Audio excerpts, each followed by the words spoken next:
What's up guys, it's Grant Town from Reptile Town. Today I'm heading out on a multi-day trip down to southeastern Arizona. I'm going to a new place that I've never explored before and I'm really excited. So let's go hit the road.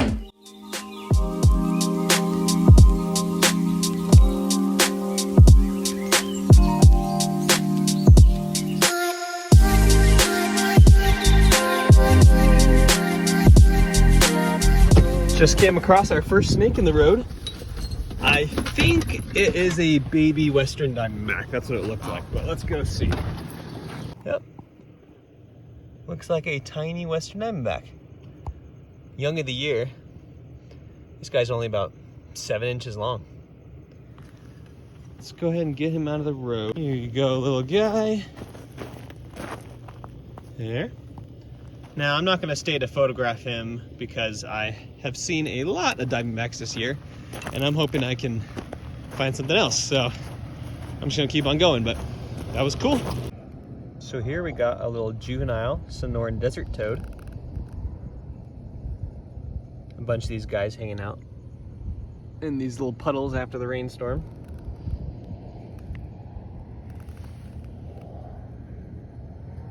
These guys are actually really pretty as juveniles. They're a nice bright green color, but then as adults they kind of are a lot more dull looking.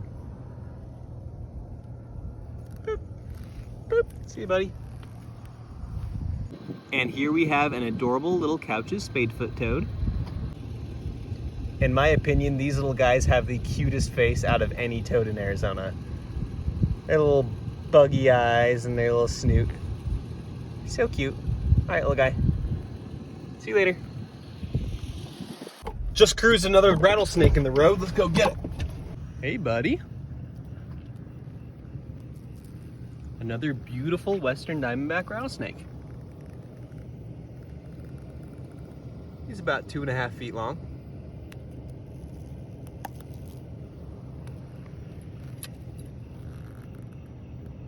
Let's go ahead and get him out of the road.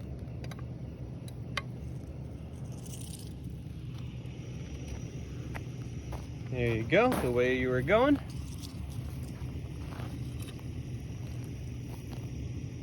So check out what I just found. This is a plains toad. You're probably wondering why this is cool. Well, I mean, yeet. Check this out. Oh, okay, all right, yes, anyways. This is a juvenile glossy snake. Okay, here's a closer look at this glossy snake. He is just as cute as a button. About 6 or 7 inches long. And absolutely adorable.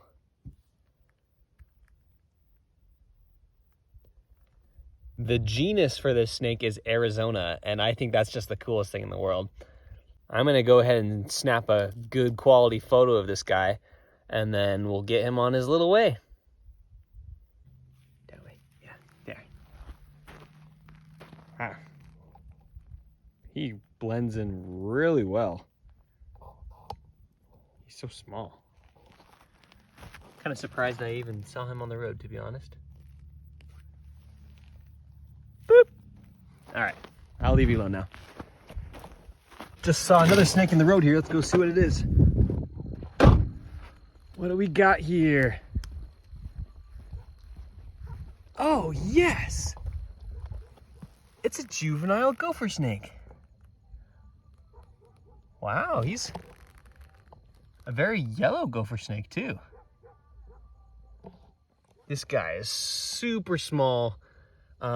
Maybe not born this year, maybe born last year. He's like a foot long, maybe just over a foot.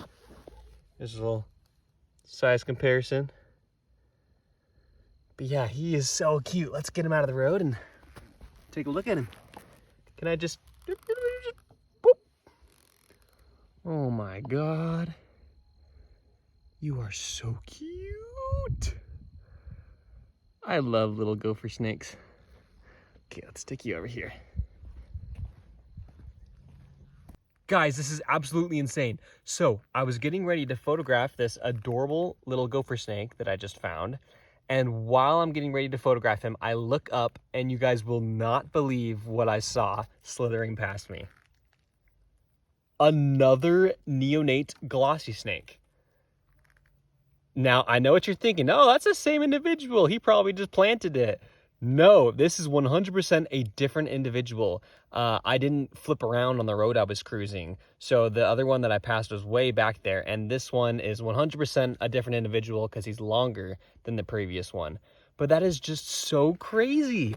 So, got a gopher snake and a glossy snake here. This is actually a fun little opportunity because, oh, hello, praying mantis. That was weird. So the gopher snake and the glossy snake are actually misidentified as each other quite often. They're both just kind of brown snakes with a light brown and dark brown pattern. So it's kind of cool that I have both of them in my hand right now because you can really see the difference between the two when they're right next to each other. Super similar. The glossy snake here is a lot shinier than the gopher snake. I don't know if you can tell.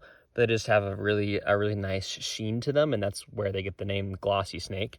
And then if you look at their patterns side by side, you can see they have totally different patterns. The gopher snake has sort of like square-ish patches on his back, and then the glossy snake has longer ovalish patches. But yeah, this is super cool to have these two snakes right here. I'm going to go ahead and just let this glossy snake go in the bushes over there, and then I will get a good photograph of the gopher snake, and then we'll be on our way. See you later, gopher snake. See you later, buddy. All right, well, it is time to release this adorable little gopher snake. There you go, little guy. Have a good life. Cool. I don't know how many more snakes I'm going to see because it is getting late and it's starting to get pretty cool. So there's a decent chance I may not see anything else, but I'll keep cruising for another 30 minutes or so and before I set up camp. All right, first night of the trip I would say was a major success. The highlight for me was probably those two neonate glossy snakes. Those were really cool to see. So I'm gonna go ahead and call it a night. I'm gonna hit the hay. I got my air mattress set up in the back of my FJ because the FJ is absolutely awesome. The back seats fold down to create a total flat area in the back here, and it's big enough for an air mattress, so perfect little way to camp. But yeah, I'm gonna go ahead and hit the hay and see you guys in the morning.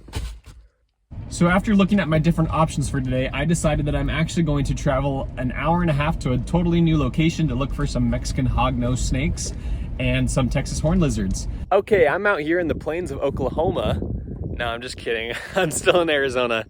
Kind of looks like I'm in Oklahoma though. Look at all this grassland. This is pretty cool. Arizona has a pretty diverse range of habitats, that's for sure. I'm hoping I can find either a Mexican hognose snake or a Texas horned lizard. Those are my two targets that occur in this area. But anything else I find would be great too. I found a Texas horned lizard! Woo! He crossed the trail right in front of my car and I actually almost ran him over, but I didn't, so yay! Oh my gosh, guys, look at this! Look at this adorable little spiky ball! He's so cute! Oh, I am so happy right now. As I'm sure you other herpers know, there is just nothing that feels as good as setting out to find a certain species and then finding it. It's just, oh man, it's an incredible feeling. Trip made right there. So here's a closer look at this little Texas horned lizard.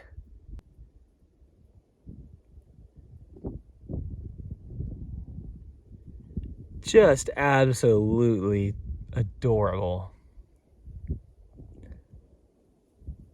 So as I've stated before, I love horned lizards. They're one of my favorite types of lizards.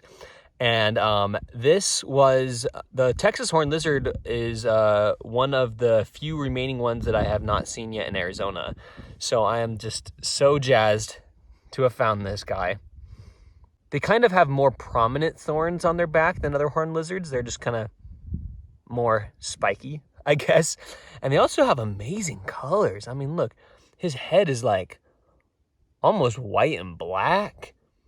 And then he's got yellows on him. What an adorable animal. He's so cute. As per usual, time to get some good photographs of this guy and then send him on his way. So some other herpers just pulled up while I was photographing that horned lizard. They were looking for hognose snakes, but he had a little kid in the back and he wanted to see the horned lizard and hold it and everything. I love running into other herpers in the field. It's so fun. I should have asked him if he wanted to be in the video. All right, guys, I tried. I really tried for the hognose snake, but I did not find one. And unfortunately, it's time for me to get headed back home. Overall, though, I was super happy with this trip. I feel like it went really well. I feel like I saw quite a few different species, including one of my main targets, the Texas horned lizard. So I definitely would say this trip was a success. Thanks y'all so much for watching, and I'll see you next time on Reptile Town. Peace out.